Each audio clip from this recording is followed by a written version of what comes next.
Magandang umaga po sa bawat isa po sa atin. Kamusta po ang nagdaang ilang linggo na hindi pa tayo nagsama-sama? I think 2 weeks or 3 weeks. At natutuwa po kami sapagkat muli po na yung panawagan ng ating pong iglesia na makasama po namin kayo sa pagpupuri po physically ay dumating na naman po itong araw na ito. And I hope and pray na magtuloy-tuloy na po ito. Bagamat hindi po tayo kompleto kung titingnan po ninyo sapagkat yung pong ating announcement last Friday na hinati po natin yung attendance po natin in order to have enough social distancing. At the same time po ay makasunod tayo sa protocol na pinatutupad po ng Saudi Arabia at ganoon naman po yung pong pinatutupad din po ng iglesia. Ay hindi lang po dito po yan. Even mamaya po magkakaroon po tayo ng social distancing sa ating pong kainan. So let us proceed sa message ng ating pong Panginoon sa oras na ito. Sa Bible po, marami pong title ang ibinigay sa bawat isa po sa atin.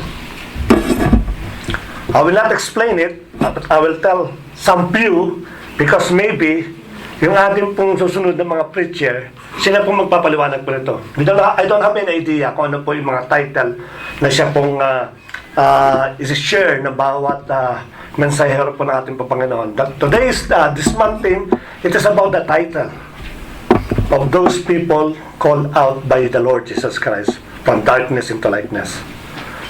So, ang mga title po, as I said, hindi po natin siya bibigyan po ng paliwanag. Tayo po yung mga lords and kings. Sapagkat ang sabi po ng Bible, the Lord Jesus Christ is the King of Kings, which is us the kings, and the Lord of Lords. Definitely we are also the Lord. No? At tinawag din po tayo na bilang mga ambassador of Christ. Alam naman po natin yung purpose po ng ambassador sa isang bansa. Tinawag din po tayo mga disciples. At yung mga title na binigay sa atin. And one of the famous na binigay po sa atin, and until this day, na natin ginagamit, that we are the sons and daughter of God. Yan po yung title na pag binanggit natin sa mundo, hindi tayo maintindihan. Ang dating parang mayabang. Ang pinakano. But in reality, that we are indeed a children of God. Sabi sa John chapter 1, verse 12, also, as many receive Him, which is the Lord Jesus Christ, to them He gave the power or the authority to become the sons of God, or children, or daughter of God. So tayo po yung mga anak po natin, Panginoon. But there is one title sa Bible na hindi masyado nabibigyan ng pansin.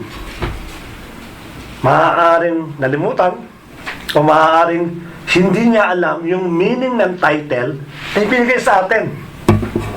At dahil sa ating awitin, yung pong title na yon ay kukuhain natin sa John 15 verse 12 to 13. I know that you have already an idea.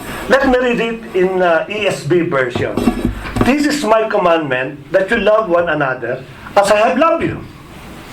Greater love has no one than this, that someone lay down his life for his friends. Verse 14, you are my friends if you do what I command you. No longer do I call you servants. Again, uulitin ko. No longer do I call you servants. For the servant does not know what the master is doing, but I have called you friends for all that. So, at least meron kayong idea kung paano po, ano pong message na ating Panginoon ngayon, base na sa mga inawit po natin at sa ating pong reference na verse. Alam niyo, itong John 15, it is a farewell statement ng ating Panginoon. He's about to leave. He's about to crucify, die, and live on the third day, and rose to heaven para maupo sa kanang kamay ng ating Panginoon. So, it's a farewell statement. At yung farewell statement na yon, may problema siyang nakita sa mga disciple. At normal naman sa attitude natin, once na yung isang tao na mahal natin, iiwan tayo, somehow yung worry, yung fear, yung disappointment, naghalo na lahat po yan. At nakita ng ating Panginoon, itong mga disciples na ito, itong mga servant ng ating pong Panginoon. Kaya ginawa po niya sa kanyang farewell statement, which is John chapter 10 and so on, nagbigay po siya ng assurance.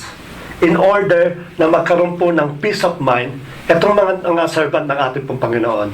So ano pong peace of mind na binigay niya assurance? Yan. Ang sabi ng ating Panginoon, no longer will I call you servant. Sapagkat nung tinanggap nila ang ating Panginoon, they become the disciple. Ang title po ng mga apostle na ito o ng mga disciple na ito is servant. Kumbaga sa ang meaning po ng servant during that time, it is a bond relationship. No? Akong amo ninyo, kayo ang servant ko, definitely, gagawin ninyo kung may pinag-uutos ko. At yun ang ginawa talaga ng mga apostol. At yun din naman ang ginagawa natin. No? It's a bond-servant relationship. Pero ang pagkakaiba kasi, nung siya po'y tinawag ng ating Panginoon at nag-elevate po o nag-promote yung bawat sa atin, not only these people, but us also, tinawag silang friends ng ating pong Panginoon. Sometimes madidinig po natin sa isang pong tao na, I am a servant of God. Ano I am a friend of God? No? Hindi po ako nag-agree sa ganong statement. Servant is definitely and completely different from a friend.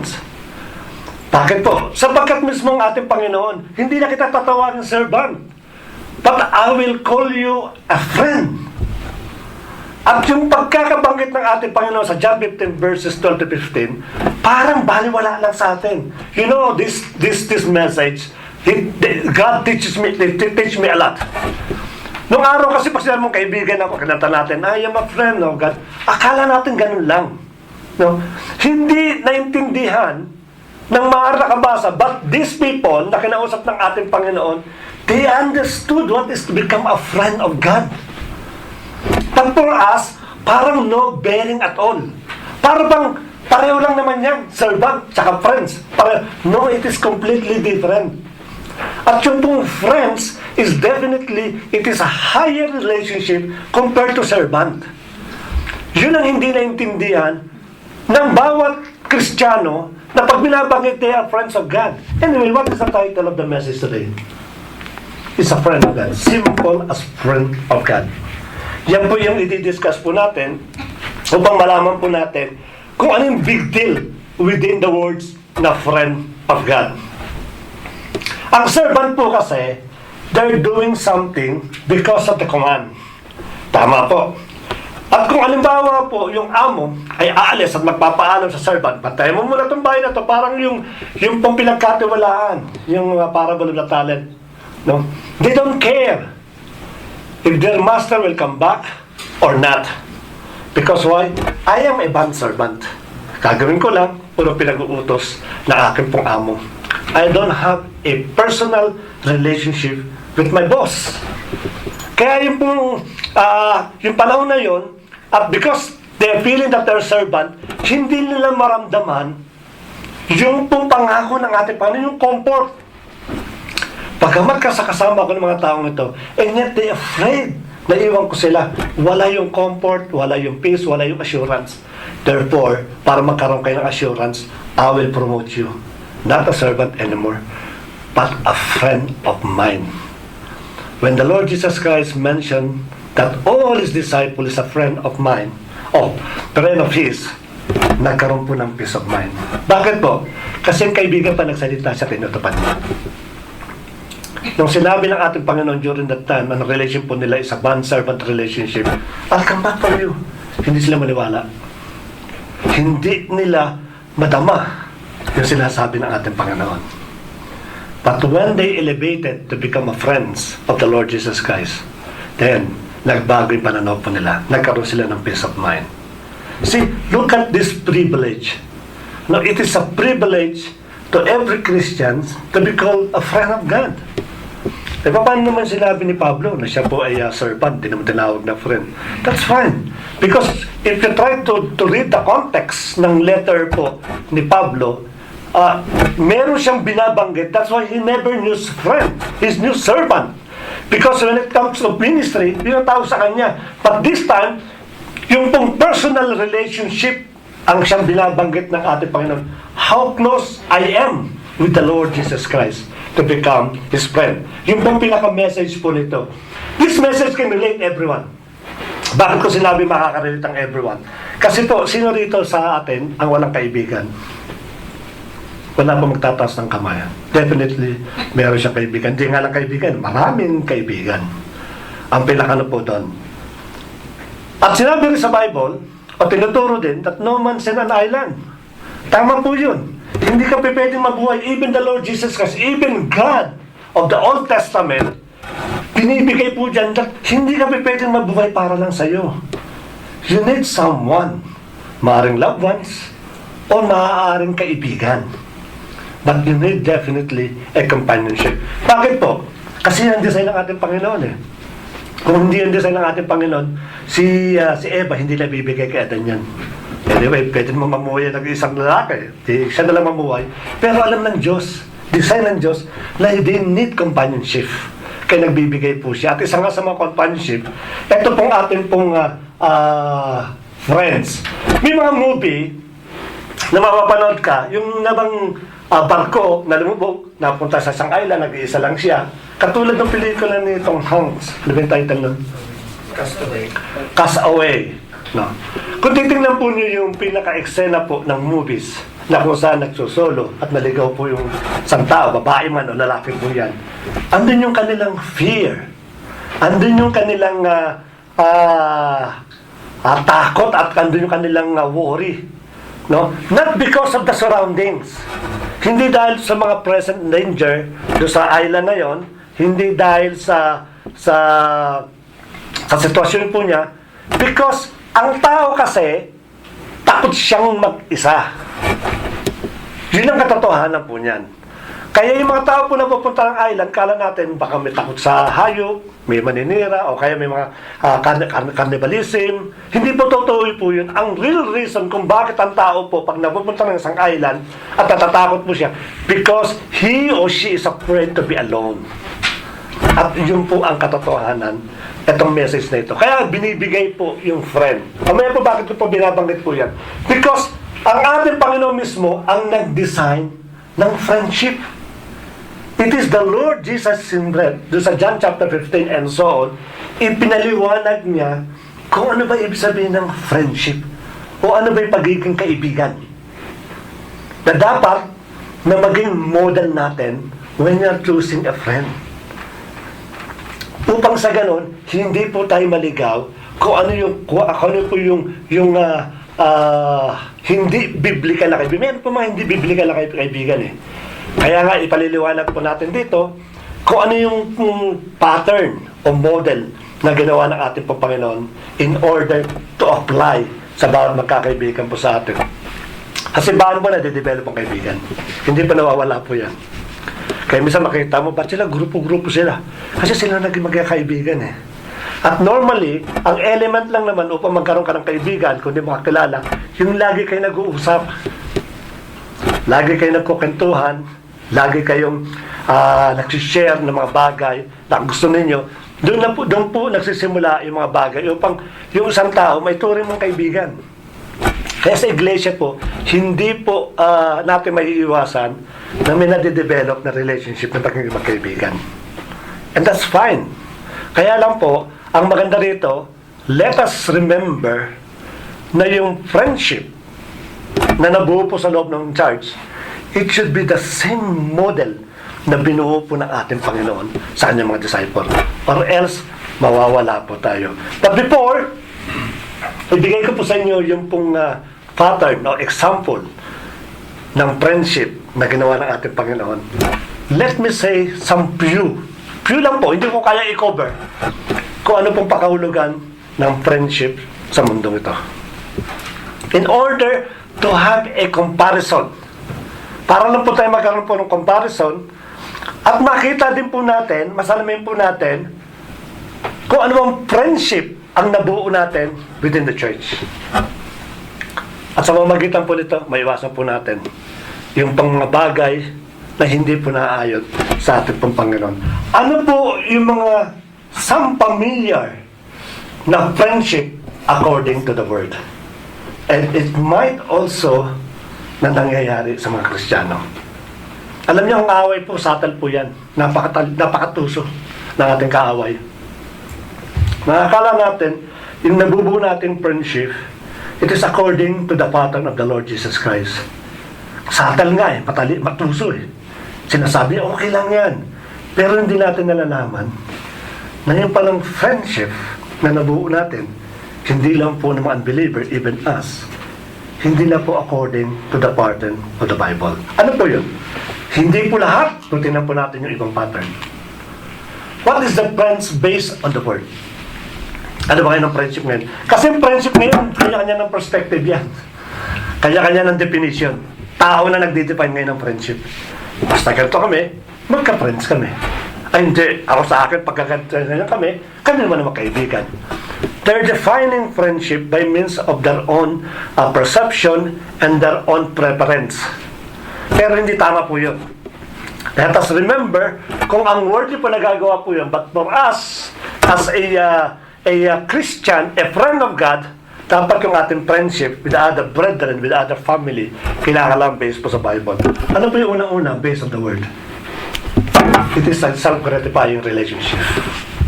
Ano po yung sabihin po ng self-gratifying relationship? Ito po yung mga friendship na nabuo that willing to sacrifice or lower the moral standard or what we know to be right just to be accepted by a certain or a group of people. Willing ako ibaba yung aking standard, i-lower ko yung aking moral values. Bakit?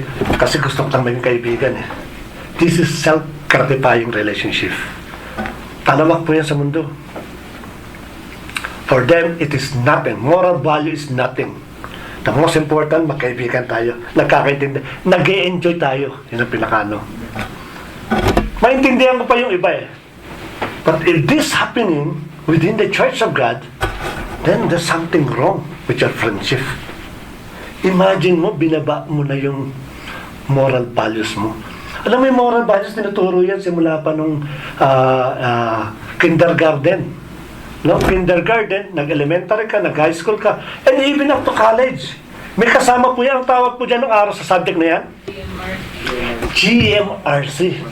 No? Ano po meaning po ng GMRC kung nag-aral po dito? Yan. Tinuturo po yan. Ini-embed sa bawat tao. Bakit po? Kasi magiging puhunan mo yan sa lahat po ng bagay. Hindi lang po sa pamilya, hindi lang po sa trabaho, lalo na sa pagiging kapwa-tao. Tinuturo po yan, but this time around, hindi na po pinahalagaan po yan. Anong good moral character? Wala na ngayon yan, di ba nakakain yan Yung kaibigan ko nagpapakain sa akin, yun okay. Kaya yung pong good moral character po, wala na po yan. But let us remember, this is the pattern of the Lord Jesus Christ. Anong nangyayari po, nagkakaroon tayo ng self-gratification. You become hypocrite and cheap. Alam niyo meaning po ng cheap? Walang value. Sa mata ng tao, na ang standard po niya, standard ng ating Panginoon, wala kang value bilang tao. Why? Kasi binenta mo yung moral values mo because you want something to regain from your friendship. It's bad. Hindi po tama po ito.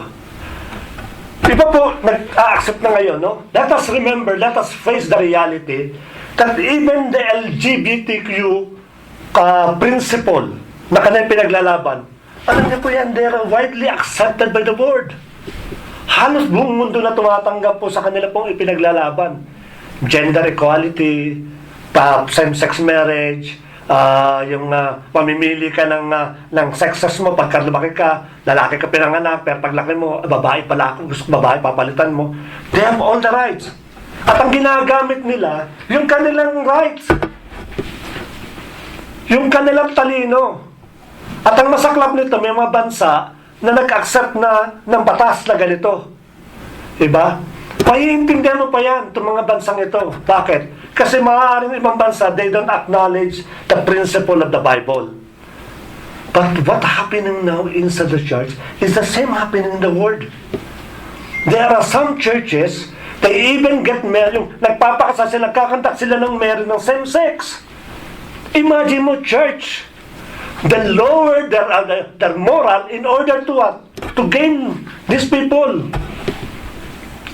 Even the preacher, they cannot preach LGBTQ. Bakit? Kasi baka pinirich ko, baka malahati yung aking attendance eh. Kasi kalahati ng attendance ko, LGBTQ. Ay, supportado pa ako ng tithes and offering. Huwag kong ituro yan. You lower your standard. You compromise your standard. Kaya ang problema, ano nangyayari sa friendship? See, this is happening in the world. Ito po nangyayari po, ito po yung reality. At ang lahat po ng ito, even, alam mo nyo ba na may mga churches pa that their members are practicing idolatry and yet they done nothing. Bakit? Kaibigan ko yan eh. Mahirap ko rin yan. Diba? Nag-commit ng adultery, hindi mo rebukein. Bakit? Kasi kaibigan ko nga eh. We are close. Ay, yung kaibigan ko nito, may sasakyan nito eh. Nakakapasyal kami ng Taib, nakakapasyal kami ng ganyan, napupunta kami ng Katamok, ang saya namin, hindi ko pwedeng rebukein. Baka pag nirebuke yan, iiwan na ako. Huwag ka na sumama sa akin. Talas ang dila mo eh. But these people committing adultery in front of your eyes, and you done nothing. Why? Kasi kina-compromise mo yung moral standard mo to gain something for that person. And it happened in the church. Nangyayari pa sa iglesia. Asan yung friendship po doon? Alam niyo mga taong ganito po, nakikisa. For me, ang tawag po dyan, warmongers. Mabigat pong kasalanan po yan sa Panginoon. Warmongers. Ano po yung warmongers? Pag pinaliwanag po niyo po yung warmongers sa Biblia, ito po yung mga pumapatol sa mga prostitute. Yung pumapatol sa mga adulterers. Yung pumapatol sa mga masasamang babae. Yun po yung meaning po ng warmongers. Kaya ano naman kinalaman ng hindi ko pagsita doon sa adulterous na kapatid? Bakit mo naman ako tinawag na warmongers? Because nakikiayon ka. You are using that adulterous para mapanglabangan mo. So, you're warmongers. Dawit ka doon sa ginagawa ng kapatid mo o ng kaibigan mo. Hindi lang po yan. No? In order to justify yung mga rude na attitude po ng iyong kaibigan, takot kang sitahin. Marami kang kaibigan na napaka-rude magsalita, napaka-rude kumilos, talaga namang blatantly sa harap-harapan mo. Takot ka. Bakit po? Kasi nga afraid kang mawalan ng kaibigan. Yun ang dahilan po nito. Alam niyo po yung form of bullying? Napaka-rude po yan. Kaya nga laging ang sinisita sa iglesia yan. And even here, sa mga kapatid natin nakakapanood po, sa GCC we know, don't allow bullying. Bakit po? Ay kung sa mundo nga, sa Pilipinas nga, ginawang patas yan. Bakit? Alam kasi nila naging epekto ng bullying. No? Ang masaklap nito, yung pong bullying, hindi napapansin, in the form of joke. Gino-joke ka eh. Binubuli ka na, tawa ka naman tawa. Hindi mo alam, binababa na, dinidegrade na yung karakter mo ng kaibigan mo, tawa ka pa ng tawa. Bakit? Kasi masaya kami pag binubuli ako eh. Is this your friend? At ang masaklap ito, hindi po minsan joke. Na may nagbubuli na in the form of pag nakita mo yung kapatid na umaasenso na, spiritually, binubuli mo. Pananalang ka dyan eh. That's also bullying. Kung may kaibigan na ganyan, then better stop our relationship. Ayaw mo ba na nakikita yung kaibigan mo na nagmamature, naglilingkod sa ating Panginoon, then you stop her or stop him? What kind of friendship is that? Hindi ko pa maintindihan at hindi ko Minsan nalatanong ko, Lord, nangyayari ba sa church ito? Parang hindi naman Pero in reality, it happened. At ang masaklap nito, we done nothing. No? We done nothing sa ito pong klase mga tao. Even po yung chismis, ina-allow po natin. kaibigan natin, pinagchichismisan natin yung isang kapatid, o yung isang pamilya, o yung ibang tao, ikaw mismo, nakikichismis ka din. Ako po, ang akin pong, alam ako ng akin pong asawa eh. Pag ang usapan po is useless na, hindi mo na ako makapasama sa kanyang bagay. Parang si Pastor Eric. Pag naramdaman ko useless na pinag-uusapan natin, that's it. Hindi lang po ako umiiwas. Sa susunod po, hindi lang ako nakikipagkwentuhan. Bakit po? Taas naman ang standard mo. Because yun ang standard ng Lord eh. Diba? Kung ayaw mo na gano'n isipin mo, ikaw ang kaibigan niya na nakikipag-dismiss, sitayin mo. Sandali kapatid, dismiss na yan. Huwag na natin ano yan, hindi natin parte yan eh. Hindi tayo yan. Pero hindi. Ito muna nag-chismis, ikaw mismo tuwan-tuwa ka. Gratifying yourself. You feed your flesh. Yan gusto po natin. Magkwento ka pa. Ano nangyari sa ganyan? Ay, ganyan sila. Nakita mo ganyan? Ano pa? Sino? Si ganyan. Ano nangyari sa kanya? Tuwang-tuwa ka doon sa kaibigan mo nagkukwento sa'yo ng mga bagay na nakakasira sa isang kapwa mo tao. Anong friendship meron kayo? This is the friends that based on the word. At ayaw ng ating Panginoon yung ganitong klase po mga klase po issue. Even yung small lying, you allow them. Ikaw naman, masyado ka naman maka-Bible. Small lying lang naman yun. Diba? Okay lang yun. White lies, okay lang yan. Maiintindihan ka ng kaibigan mo. Maiintindihan mo ako dahil kaibigan kita. No. I cannot understand you. And I'm not willing to be part ng white lies po ninyo. Be honest. Yan ang pinakano po natin. Ito yung mga klase po na hindi po naiisip yung mga bagay na ginagawa ng kaibigan mo which is beyond to sa standard po niyo. Bakit po? Kasi nauuna yung sympathy bago yung moral values. Kung meron kang kaibigan o ikaw mismong kaibigan mo na inuuna mo yung sympathy because of rather than the moral values, then part ka ng dishonoring God. Bakit ko po sinabing part ka ng dishonoring God? Alam niyo po ba ang tao nung nilikha ng Diyos? Kung anong design po niya? Iniligay niya po pinakamataas yung moral values rather than emotion or feeling. Hindi po pwedeng gawin ng Diyos na unahin mataas yung feeling rather than moral values. Hindi po. Bakit kasi yung emotion at saka feeling? Unstable yan. Hindi mo pwedeng pangawakan. Ilalaglag ka ng feeling mo. At ang feeling is it's shakeable. Nagbabago po yan, nagbabaris po yan base sa nararamdaman po ninyo. Yung pong moral values, it is already existed before the earth created.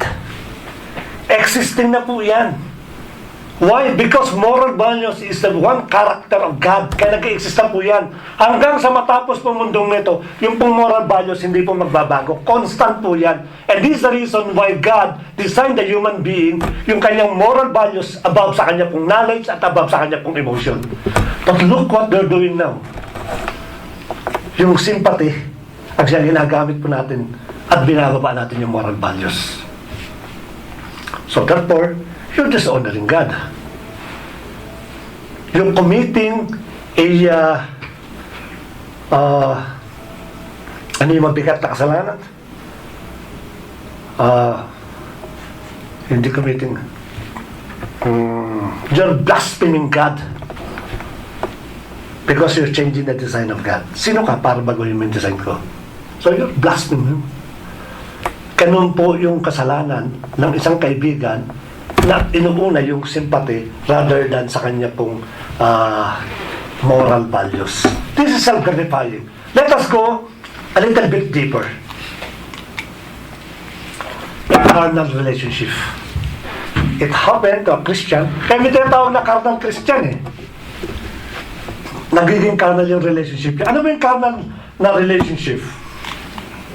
Ito yung mga friends natin, not just only compromise. Hindi lang binababa yung kanilang ethics. Pato na ginagawa nila, tinalikuran na mismo yung ethics, yung moral values, tinalikuran mismo. Iniwan doon sa kanyang likuran. Hindi na unos-unos, hindi na compromise, kundi iiwan ko na yung moral values mo. Kaya nangyayari tuloy, yung relationship mo sa kaibigan mo nagiging carnal. At ano yung pagiging carnal po relationship? Pag naging carnal po yung relationship po ng isang kaibigan, hindi mo na alam kung ano mabuti at masama. You cannot discern anymore what is good or bad. Bakit? Kasi ang concern mo, to stick with my friend. Mag-stick na lang ako dito. Bakit? Kasi pagka ginamit ko yung aking ethics, mawawala po ito. Kaya even go beyond doon sa ethics na yan. Alam niyo ang trend ng mundong ito? Ang ugali ng bawat tao, not only the outside people, but also some of the Christian. I'm not telling na lahat po ng Kristiyano, hindi po nila maiwasan yung trend ng mundo. Kung ano yung uso ng mundo, doon sila pumapanig. Kung ano yung latest sa mundo, doon sila pumapanig. Tingnan nyo lang po ang ugali po ng isang tao. Pag nagbago po ng iPhone 13, 14, 15, 20, sunod po yan. Bakit hindi ka makontento doon sa iPhone 12 mo na napaka-latest na model na? Why? Kasi ayaw mong mahuli sa mundo. Yun ang reason doon. Sasabihin lang sa'yo, anong function? Ang pinag-iba lang ng function, yung design lang sa labas. But all the function ng cellphone na binibili mo is the same. Bakit bibilin mo at magbabayad ka ng more than maaari $200 para lang ma-upgrade yung cellphone mo? Because ayaw mo mahuli sa mundo. Ganyan din ang relationship mo sa mga kaibigan. Ayaw nilang mahuli, they are now conforming to the pattern of this world. Halimbawa na lang po, bigyan ko po yung example. Ang ulitin ko po, para po sa nakikinig po sa atin. Sa pananamit, no? Babae at lalaki po. Ngayon, hindi mo naman alam kung sino babae, sino lalaki. Bakit? Trend yan eh. Kasi ikaw, maka-60s ka, kaya hindi mo kami naiintindihan. Definitely, I will not understand you at all. Hindi ko talaga kayo maiintindihan. Bakit? Kasi ang aking base sa Bible. Ngayon, hindi mo naman ano eh. Meron nga nagpapahikaw eh, na hindi na nakontento na isa, nagpalagay pa ng marami dito. Kasi trend yan eh. Pag tinignan ako dito, para akong unique. Iba ako, naiiba ako sa lahat. You don't know what's the meaning ng earrings. You have to go back with the Bible. Ano yung bang earrings? Kung ano po symbol po niyan? Pagiging pong slave. Yung mga tao po ng araw, kaya nilalagyan ng earring para po pagdating sa kalsada, alam nila na may-ari po nun. Slave po yun. So kung nagparami ka ng magparami dito, nangangulugan ng slave ka. Totoo nga naman, slave ka ni Satan. Kasi you're doing something which is not biblical. Ano pa? Yung pagsuot mo ng mini, alam niyo po ba sumasakay ako ng jeep? Gusto ko minsan magsalita eh. Hindi ko matigilan yung akin pong outburst para setayin yung babae. May mga babae kasi naman nagsusuot po ng mini at pag umupo sa jeep, yung mga public na jeep, siyempre po aangat po yan. Pag umangat po yan, siya ayaw niya matitigan, babae siya ng ba? Hindi mo sabi sa kanya, pambihira ka, binababa mo para sana hindi ka nagsuot ng mini. Bakit ka magsusuot ng ganyan? Baba siya nababa ng ganun. Kasi naiilan daw siya, tinitingnan siya. Talagang titingnan ka talaga, napaka-sinusuot mo eh. Halos hindi na yung mini. Pinagsusuot ng, ano tawag dito yung damit na? Yung di ano tawag? Pastrap? Pasakrap. Diba? Pagka umangat ng konti, naiya siya binababa niya, ay, makikita yun ako. Pero pag binaba mo, makikita naman yung cleavage, angat ko na naman ganyan. Walang katapusan, baba, angat. Magsuot ka ng tamang damit, and that's it, komportable ka. Bakit mo gagawin inconvenient yung sarili mo? Diba? Kasi gusto ng mundo eh. Trend. May kaibigan ka naman, uy, ang ganda niyan. Talagang yan ang bago uso ngayon. 2025 model yung damit mo. Yung madalas sinasabi, ay talaga naman. Pero ikaw, inconvenient ka. Ang problema pa, ang nagbibigay sa iyo ng gano'ng encouragement, yung kaibigan mo na Kristiyano. Kaya nga, hindi mo distinguish kung Kristiyano ba o hindi Kristiyano. There are simple things that conforming to this world na hindi po natin napapansin. Papansinin ko na rin po para po sa iba. No, para po makita po natin, those people that doing the concert, ganyan po nanood ako ng concert eh. Habang mga Christian concert, nakakita po ba kayo na yung mga suot ng babae ay hindi na po talaga kagalang-galang. Sobra ka mong kapatid. Sa puso naman natin yun ang ating Panginoon. Pag kumakanta yan, siyempre sa puso naman yan. Hindi naman yan sa damit, sa panlabas. Hindi importante sa ating Panginoon yan. Eh kung di pala importante sa ating Panginoon, di magkantahan tayo nakaubad dito. Iba?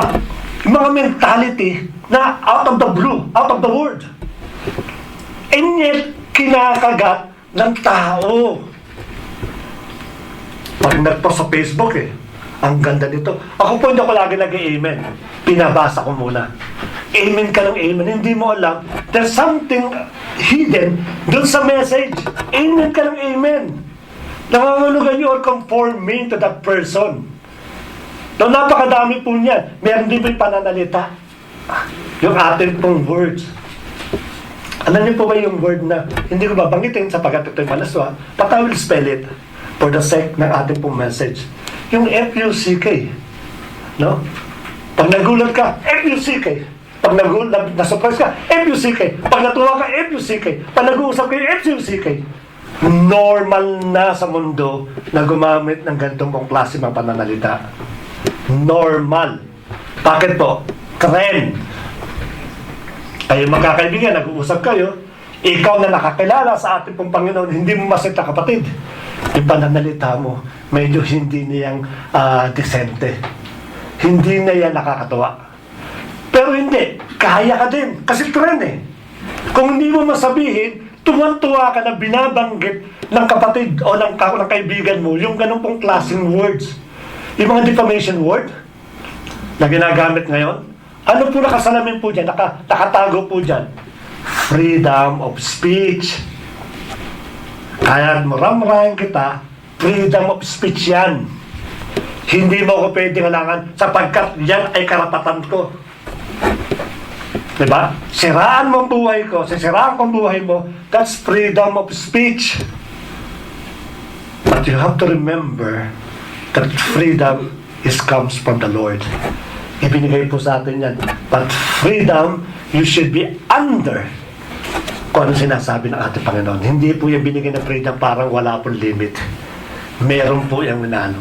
Kaya yung pananalita po natin, yung ating po mga defamation, again, yung chismis po, iwasan po natin.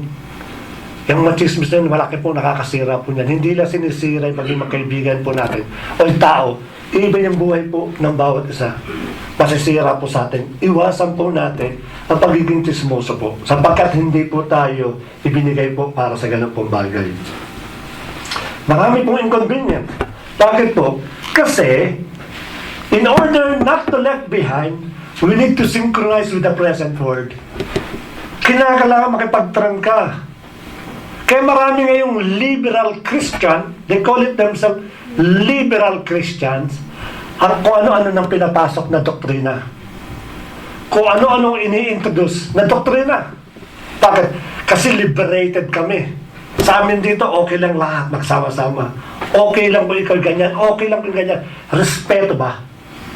Pag pinakinggan mo tuloy, ang gandang Kristiyano nito, ang gandang church nito. Bakit? Kasi nire-respeto yung aming paniniwala. Nire-respeto yung aming ugali. At ang pagkasama ng maluwag daw sa isang simbahan, kinakailangan matuto tayo magrespeto. No. Dapat po, malaman po natin na ang respeto po, dapat may nakakaibat po yan. The mentality is Christian, instead of accepting their fault, they will reason out using a Bible. Ito masama po nito. Alam niyo po ba na instead na sitayin mo o sinita mo yung kaibigan mo or sino man sa mga kaibigan mo, then because hindi mo siya masita ng maayos, ang gagawin niya gagamit ang Bible verse. Ako po ganang nangyari po sa akin po yan. It is my own personal testimony, personal experience. Nung ako po ay bumalik sa mundo, nung ako po ay nahatak muli ng mundo, pinapalo po ako ng aking mga kaibigan o ng aking mga kapatid na naging kaibigan ko po. Ano sabi nila? Balik ka na brad, anong katwiran ko? Oh, basta ako dito, naniniwala ako dito kahit ako ma-attend. Okay lang yan. Marami ka ng reason. Twisted na yung utak po ninyo. At hindi lang po yan. Patutunayan po natin na twisted yung mga utak Ganito po yan. Sa prayer meeting, No? Magbigay na lang po tayo ng example sa prayer meeting. Kung ang kaibigan mo, kasama mo sa iglesia, at ang katwiran yung dalawa, is that they, ay, Monday naman, nagpipray naman kami sa bahay.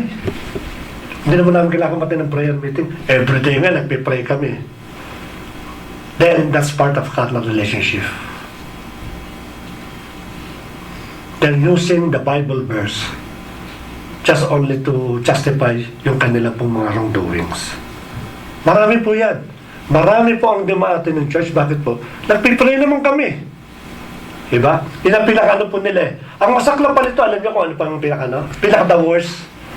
Sasabihin pa sa iyo na simba ka ng simba, sobra-sobra ka na, pag umabot ka, lagpas ka pa sa langit. Yung ganong klaseng kaibigan, ng katwiran, hindi maintindihan, talaga pong hindi malaman sa inyo mentality.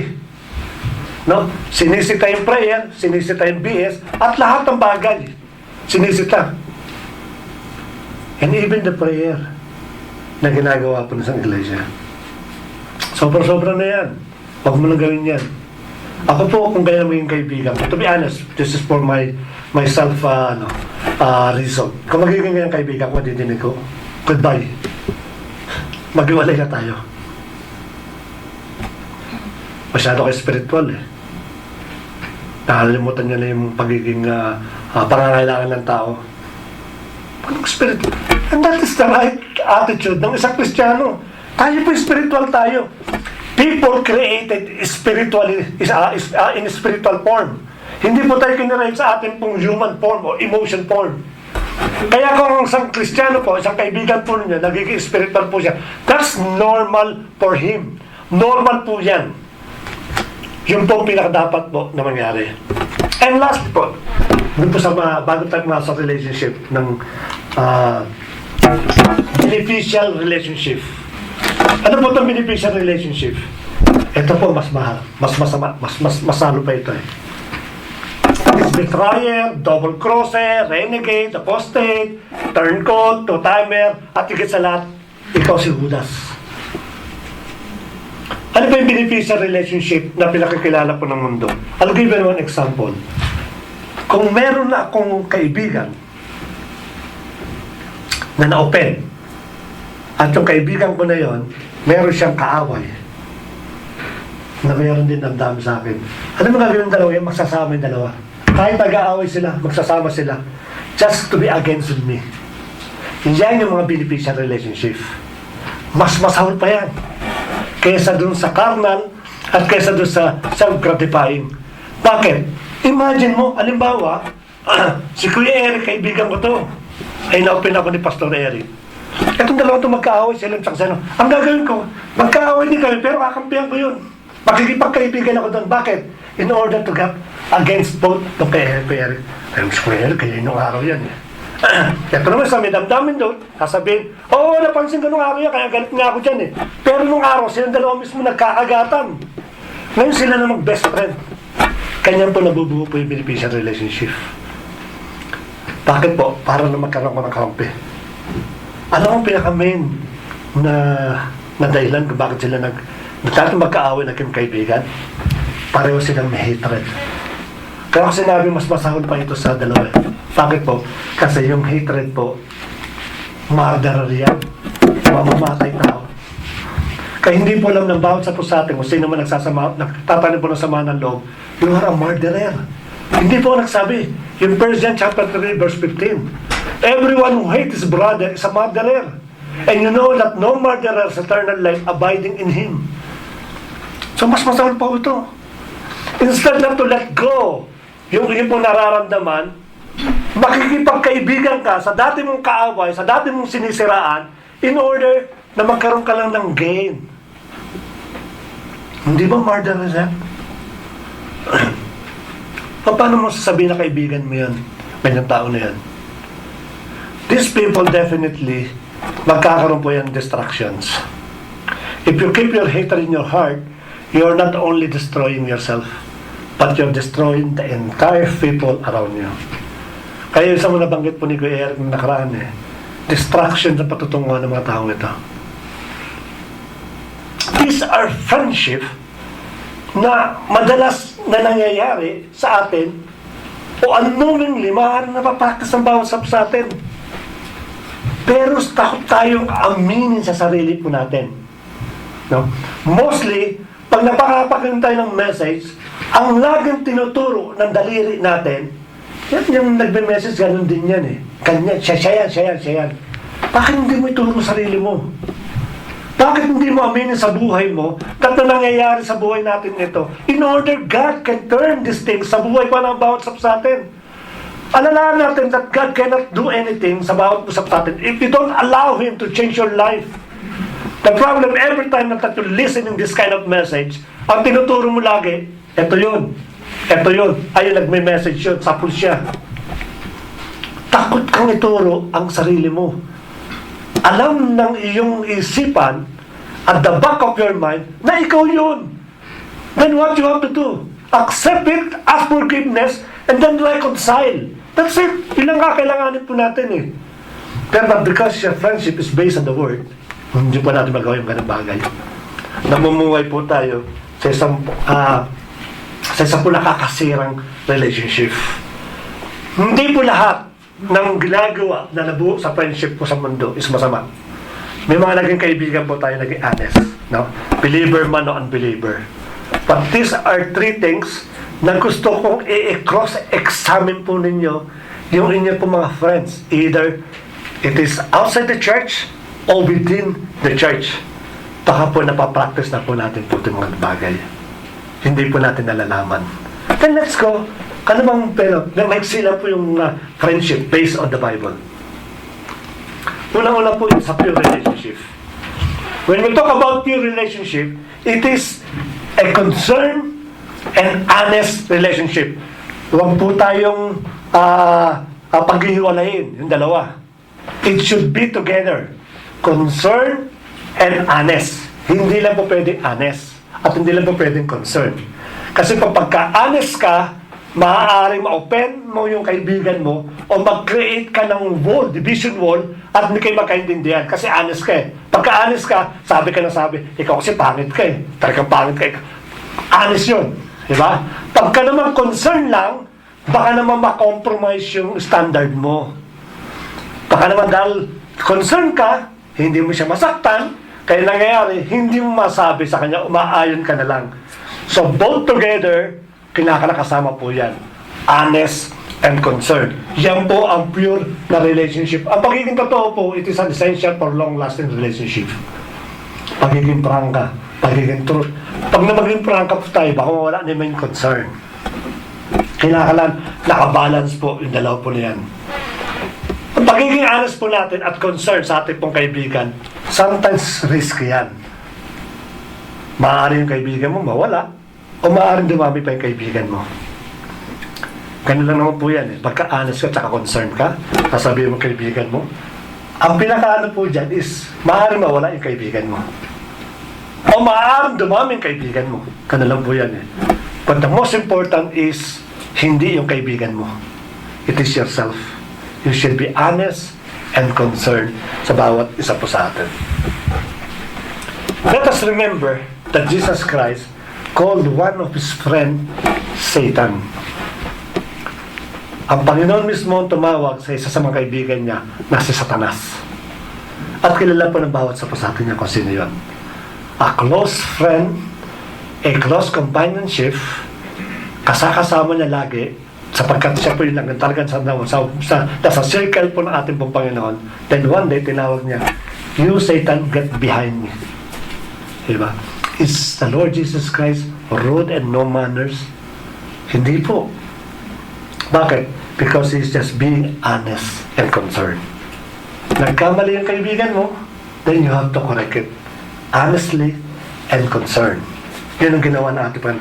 Then later on, Peter realized, yeah, I made mistake. Tama yung master ko. At tama yung pag-correct niya sa akin. Immediately, then and there, kinorek ng ating Panginoon yung pong buhay ng ating pong kapatid. Huwag po tayo makipag-compromise kung may mali. Dapat natin korekin. Alam niyo po, sa lahat po ng member ng iglesia ng GCC, Alam niyo po, isa lang po ang nakita ko talaga napakataas ng standard. And even myself, hindi ko po maabot po yun. Si Kuya Eric talaga magkasabi po yan. Pag mali ka, mali ka. Hindi lang po lahat ng members. For your information po, even leaders, kinokorek niya po yan. Mali. Ang pinaka po niyan. Ginagamit niya po yung kanya pagiging concerned and honest. Minsan gusto kong gayahin po yun, but because medyo may, somehow, in the left side ng aking character, medyo may pagka-weak. Hindi ko magawa yun, nag-aalanganin po ako. But I would like that kind of attitude. Na someday, maranasan ko din na pagka mali, immediately mali. Kasi yun pong ginawa ng ating Panginoon eh. Yung mali ni Peter, tinawag niya kaagad na Satan. Sapagkat, why? Because you make a great mistake. At bilang kaibigan mo, kinakailangan korekin kaagad kita. Yun po ang ugali ng ating pong Panginoon. Alam niyo, meron sa pong strong character ng Pilipinos na maganda sana, pero nagagamit doon sa hindi kagandahan. Ano po yung ugali ng sa Pilipino? Pilipino lang po meron ito. Utang na loob character. Because of that utang na loob, maganda yan eh. Kasi tinatanaw mo ng maganda yung ginawa sa'yo. At samtang yung utang na loob, nagagamit po yan. Pagka meron kang malalim na utang na loob, hindi mo masita yung kaibigan mo. Bakit? Takot kang i-brought out yung tinuli niya sa'yo. Kaya nga yung friendship na nakuha lamang because maaari nabigyan mo ng pera, nabayaran mo ng pera, tapos tinanaw mo ng utang na loob, at hindi mo na naisip yung concern, at saka yung pagiging truthful, ganyan mangyayari po sa atin. Yung kaibigan mo nagpera ng pera, kahit anong gawin po niyan, oo ka lang ng oo. Opo. Sabi niya, mag-inom tayo. Okay, walang problema. Manigarilyo tayo. Okay, walang problema. Bakit? Kasi may utang na loob ako. Hindi ako makatanggi ng hindi. Ayaw kitang masaktan. Kasi during that time, nung nangangailangan ako ng pera, ikaw yung nagpera sa akin. So, ang gagawin ko, kahit anong gawin mo, kahit biyan, doon sa moral values, okay lang sa akin po yan. Is this kind of relationship na gusto natin? Hindi ganun ang ating Panginoon. Si Peter, maraming tunulong sa ating Panginoon sa Kristo. He even is willing to lay his life para sa ating Panginoon. Pero dumating sa punto na nagkamali ka, get behind me, Satan. Right on there, sinita po ng ating pong Panginoon. Kaya napakahirap po na gamitin yung utang na loob system sa bawat sa atin. Remember, kung paano ka tinulungan ng ating kapatid, kung paano siya nakatulong, but you have to set boundaries. Kung hindi mo man lang siya maiwasan because may utang na loob ka sa kanya, then set boundaries. Kapatid, tinatanong ka ng utang na loob, yung tinulong mo sa akin, pero pag dumating sa punto na ganito, hindi lang muna yan. Kasi why? Because akin pong utang na loob na pinakmalalim sa ating Panginoong sa Kristo. O maaari nakatulong sa pamilya mo. Maaari nakatulong sa marriage life mo. Kasi may masa kasi pagka yung nagkaroon ng mga tulay-tulay at nagkatuluyan kayo, tinatanong na utang na loob, yung malalim na utang na loob. Hindi dahil sa kanya, wala sana ako asawa, wala sana ako anak ngayon. Tinatanong na utang na loob yan. Kaya kahit anong gawin sa'yo, nung naging tulay, okay lang. Kasi dahil sa kanya may asawa ako eh. And that's wrong. Hindi po, tama po yan. It is not a pure relationship. Ang ulitin ko po, marunong tayong tumanaw na utang na loob, but let us set boundaries. Pagka po lumalabas na sa boundary nyo, sa standard po na ating pong Panginoon, then stop them. Salamat po sa utang na loob, but I cannot do these things. Pero masama kasi nawawala nga po yung ating pong standard because of the utang na loob. Pure relationship sa ating pong Panginoon, friends, not just being right, but also being righteous. So kung makipagkaibigan ka po, hindi lang po bilang kaibigan tama, kundi pagiging righteous. Pag nawala na po yung word na righteous, then that's it. Bye-bye. Boundaries. Set ka ng iyong standard po. Ganun po gawin po natin. Huwag tayo matakot sa kaibigan natin. Yung kaibigan natin na tumulong sa atin, kung mismo siya ay matalino, maiintindihan po niya yan. Matuturuan mo po siya. Ang problema kasi, inuuna natin yung utang na loob rather than to correct them. Takot kang rebukein yung mga tao. Alam niyo po ba yung pong rebuke kasama po yan sa ano? Yung pong sinanimos po yan sa pagiging honest at pagiging concerned. Hindi maaaring mawala yung rebuke. Part po ng buhay po natin po yan. Kaya dapat po tayo, matuto tayo mag-review. Pag wala na pong righteous or righteousness, then that's it. Mag-isip po tayo ito doon. Lastly, isang relation po, dalawa lang po yan. Forever relationship. May forever po, mga kapatid. Huwag niyo sasabihin walang forever. Meron pong forever. Yung relationship natin sa ating Panginoon is forever. Kaya kung meron kang ginagawang pattern, yung relationship mo sa kaibigan po ninyo is forever din po yan. Kinakailangan lang po, matuto po tayo makita kung ano yung forever po. It doesn't matter what is your condition now, how many times you hurt, kahit nakasakit ka sa kapwa mo, sa kaibigan mo, hindi mo siya dapat iwanan. At itong pandemic na ito, COVID-19, maraming tinuro sa atin ito. Alam naman bawat sa atin na yung COVID-19, it is a very dangerous and very fearful na sakit yan. It costs life. Most of the time, it costs life. Pero maganda nangyari po din sa COVID-19 na ito. Nakilala po natin ito natin kaibigan. Nasino natin kung sino talagang may concern at honest sa atin. May kilala akong mag-asawa na nagkaroon po ng COVID-19, nag-positive. Hindi ko lang alam kung sino mga katunay na kaibigan na hindi sila iniwan. Kaya maganda rin yung COVID-19 eh. Kaya ang forever relationship. Ang forever relationship is not only a matter of bonding. Hindi lang bonding dito, usap tayo dito. Hindi lang po, dahil nakukuha po yan. In times of trouble, in times of difficulty, diyan makikita yung pong forever relationship. And you will really sometimes appreciate na nung araw, hindi ka naman ito tinuturing na kaibigan eh. Yung pala nung dumating ako sa punto na nagkaroon ako COVID-19 na wala nang gusto lumapit sa akin, sila yung mga taong supposed to be na hindi ko maaasahan ang siyang nasa tabi ko nung ako yung nagkasakit. Pero yung mga taong araw-araw nagpapadala na mahal kita kapatid, ako yung kanyang-ganyang, malaking tulong sa akin, yun ang hindi mo makita, then better question that kind of relationship. Kaya maganda yung nangyari sa COVID-19. Hindi ko sinasabi gusto kong magkaroon ng COVID-19. Ang sinasabi ko lang, magandang nadulot nito sa maaaring na apektuhan po nito. Nakilala po nila. This time, alam na nila kung sino yung may mga forever relationship. Hindi lang po yan sa pamamagitan ng pagbibigay ng pananalapi. Hindi rin po yan sa pamamagitan po ng pagbibigay ng care. Pagdating po sa troubles, diyan mo malaman kung sino po yung pinaka-friendship po natin.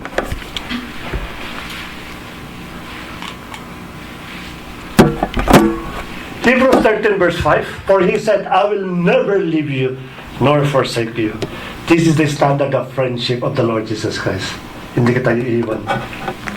Pakagawa ka man sa akin, mapin mo man ako ng 100 times, hindi kita iiwan. Hindi kita ipagpapalit dun sa nakaaway mo para i-chismis kita at sirain ko buhay mo. No. Sapagkat sabi ng ating Panginoon, I will never leave you nor forsake you. Again, let me go back to those Christians na nagsasabi po na na yung pong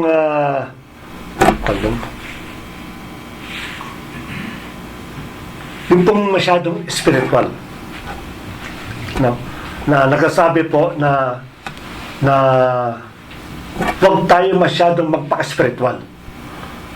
You know, it doesn't make sense kung ganun na magiging panawagan o salita ng iyong kaibigan sa iyo.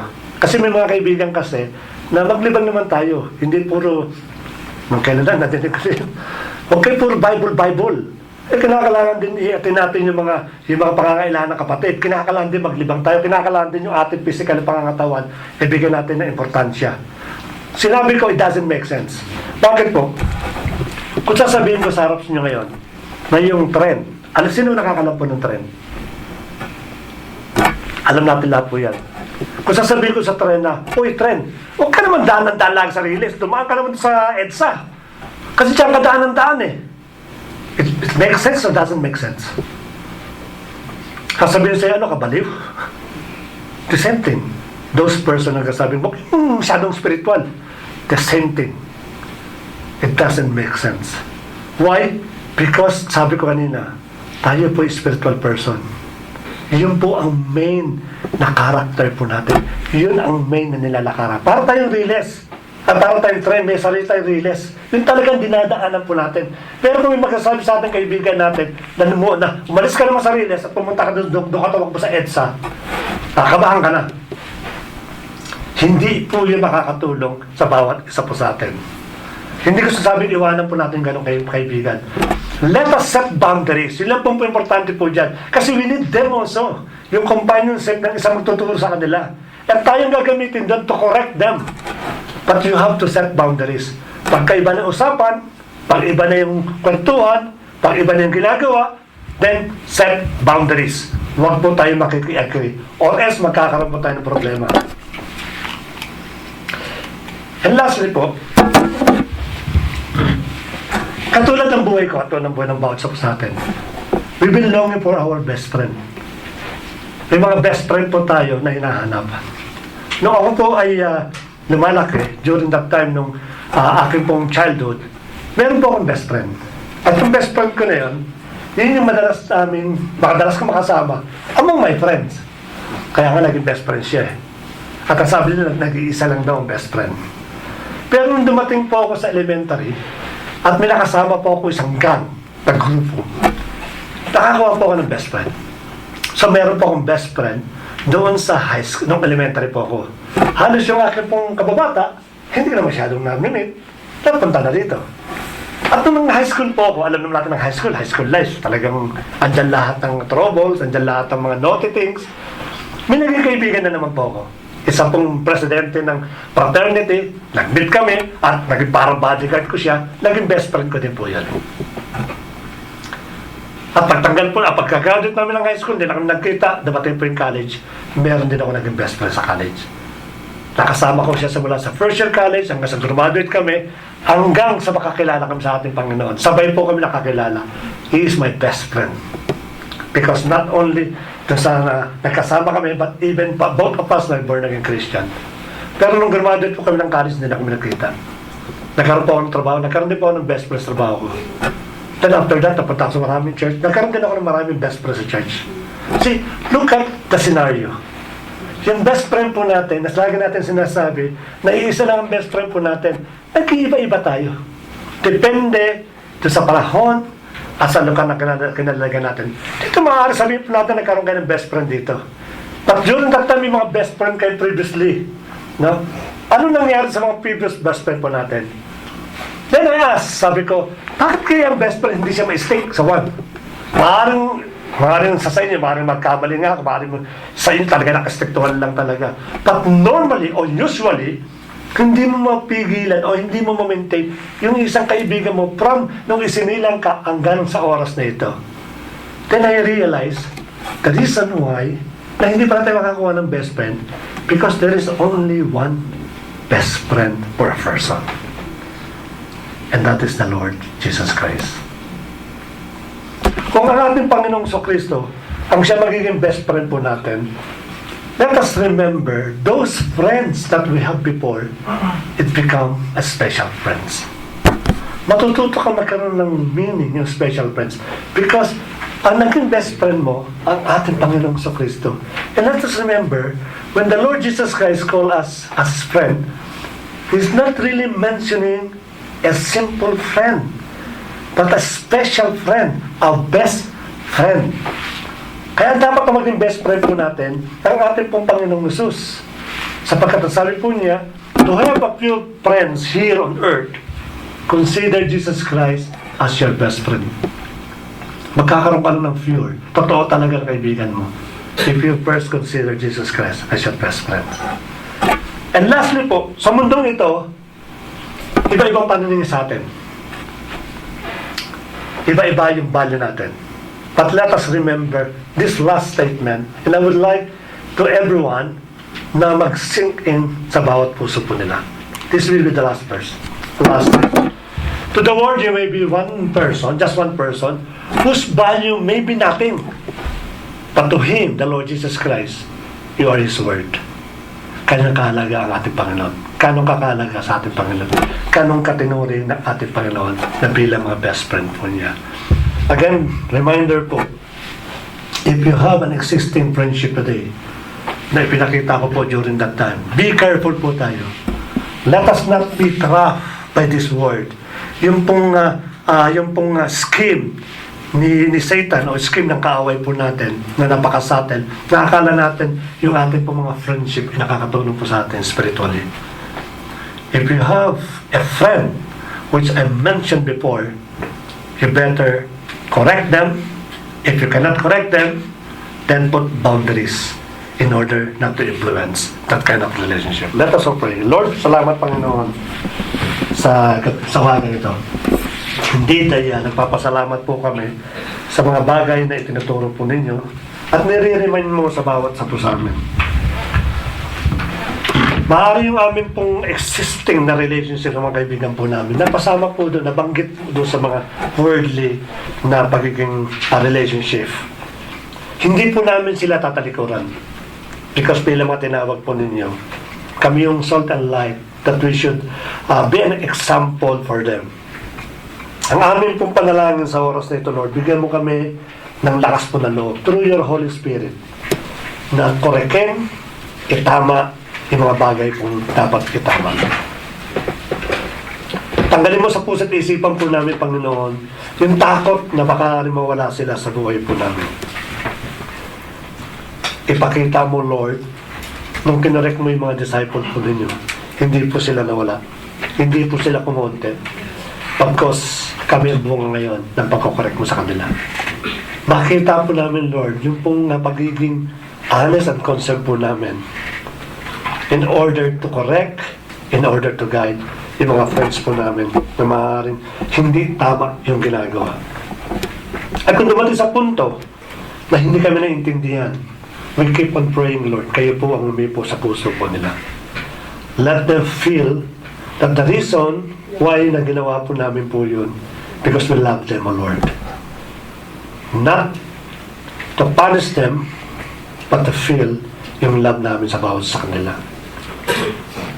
Salamat, Father God, sa pagsama po ninyo sa oras na ito. Bayaan mo na yung bawat salita po ninyo magkrema sa bawat sa amin. Nasaktan man kami, na-encourage man kami, O Lord. Natuwa man kami, Panginoon, sa oras na ito. Whatever the feeling and emotions na naramdaman po namin, hindi po yun ang importante. The most important is to accept the truth, and the truth will set us free, Lord. Salamat, Panginoon, sa lahat po na nakapanginig, at sa lahat, Father God, na nakikinig po sa amin sa online, and even here, na nakasama sa iglesia. Tuloy mong pagpalay, Panginoon, yung kanila pong mga relationship. Ano man yung mga pagkukulang po nila, maaaring kami nagkulang, o maaaring kaibigan po namin nagkulang, magpunuan po sa oras po na ito. Sa mga darating pong araw, O Lord, may tama po namin yung mga bagay na dapat po namin tama. Bigyan mo kami ng lakas ng loob, O Lord. At naniniwala kami na it will last long yung relationship po namin kung lang kami po magiging honest and concerned sa bawat isa po sa amin. Salamat, Father God. Lahat ng bagay ito tinataas po namin sa dakilang pangalan po ng Panginoon sa Kristo. Amen. Amen.